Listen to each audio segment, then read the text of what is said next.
দেখো পাট পুজো তো বেশিরভাগ জায়গাতে হয়, কিন্তু সব জায়গায় পাটের উপরে ভোক্তা ওঠে না, এখানে কিন্তু ওঠে। আর এখানে ভাই প্রত্যেক বছরই শিবগাজন উপলক্ষে ভাই এত বড় বড় বক্সের সেট আপ নিয়ে আসে। এটা হচ্ছে 17,000 টাকা সেট আপ। চলো তাহলে তোমাদেরকে বলি এটা কোন জায়গা। আগের ভিডিও তো তোমাদেরকে দেখিয়েছিলাম, এইখানকে চলেছিলাম ভাই আমার এপাজি ভাইরাল এপাজি গাড়িটা নিয়ে।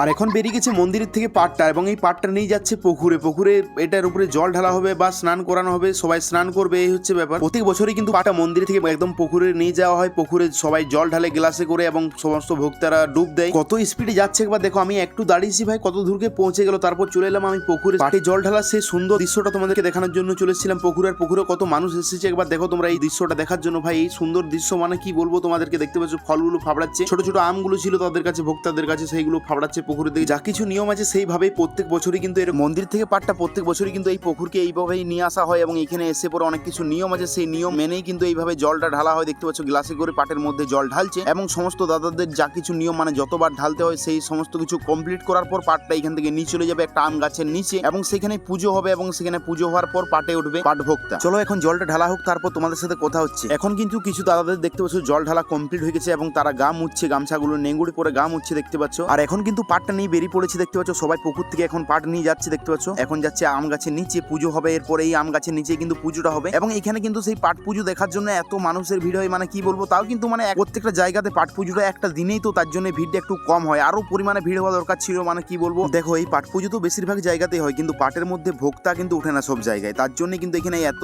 মানুষের ভিড় হয়। এখন সমস্ত দাদারা দেখতে পাচ্ছ আম গাছে এবং পাটের মধ্যে সিঁদুর লাগাচ্ছে। আর মানে কি বলবো, এই শিব গাজনের যে পাট পুজোটা কিন্তু প্রত্যেকটা জায়গাতে একটা দিনেই হয়ে যায়, তার জন্য কিন্তু কিছু মানুষ দেখতে আসতে পারে না। আর এখন শুরু হয়ে গেছে দেখতে পাচ্ছ, পাট পুজো হচ্ছে, এখানে কিছুক্ষণ পুজো হবে অনেকক্ষণ ধরে। তারপর কিন্তু এখানে পুজো হওয়ার পর সূর্যদেবকে এবং চাঁদ সূর্যকে সাক্ষী রেখে প্রণাম করে এবং তাদেরকে পুজো করে এই যে দেখতে পাচ্ছ এদিকে যাচ্ছে, এখন এখানে সূর্যদেবকে প্রণাম করার জন্য যাচ্ছে দেখতে পাচ্ছ। আর কত মানুষের ভিড় একবার দেখো। এই আম গাছের নিচেই কিন্তু প্রত্যেক বছরে এই পাট পুজোটা হয়। আর এখন কিন্তু সূর্যদেবকে পুজো করলো এবং প্রণাম করছে এখন সবাই মিলে দেখতে পাচ্ছ। এখন কিন্তু পুজো একদম কমপ্লিট, এরপর কিন্তু পাটের মধ্যে উঠবে ভোক্তা। চলো তোমাদেরকে দেখাই, পুরো সমস্ত কিছু দেখানো তোমাদেরকে আমি চেষ্টা করবো, এবং তোমরা যদি এই পাট পুজো দেখতে আসতে চাও পরের বছর আসতে পারো। এবং এই পাট পুজো কিন্তু একতস্বর, আমাদের একতস্বরে যে দিনে হয় সেই দিনে কিন্তু এইখানেও হয়। এখানে কিন্তু বিকাল 4টার সময় মন্দিরের থেকে পাটটা বের করানো হয়, তারপর পুকুরে নিয়ে যায়, পুকুরে জল ঢালা হয় পাটের মধ্যে, এবং তারপর কিন্তু এইখানকে নিয়ে আসে, এখানে পুজো হয়। প্রত্যেক বছরই কিন্তু একই নিয়ম, এইভাবেই কিন্তু পাট পুজোটা হয়। এবং পাটের মধ্যে ভোক্তা ওঠে, এই দাদাকে দেখতে পাচ্ছ প্রণাম করছে, মালা পরাচ্ছে, এই দাদাই কিন্তু উঠবে পাটের মধ্যে। এবং এরপর দেখতে পাচ্ছ পাটের মধ্যে বিছানো হচ্ছে গামছা। দেখো পাটের মধ্যে কি কি থাকে তোমরা তো বেশিরভাগ মানুষই জানো, পাটের মধ্যে শুধু ভাই কাঠের পাট থাকে না, এটাই ব্রেক আরো অনেক কিছু থাকে ভাই, লোহার জিনিস, সেইগুলো তাও কিন্তু পাট ভোক্তার কিচ্ছুই হয় না। মানে বুঝতে পারছো, এটা একটা মহাদেবের ইচ্ছা বা মহাদেবের একটা লীলা তোমরা বলতে পারো, খুবই জাগ্রত বাবা। এবং এই তারপর এখানে শোয়ানো হচ্ছে পাটের মধ্যে, এবং এখান থেকে নিয়ে চলে যাবে তারপর মন্দিরে। আর এই ভিডিওটা এখানে শেষ করছি, দেখা হচ্ছে পরের ভিডিওতে। ভালো থাকুন, সুস্থ থাকুন, বাই।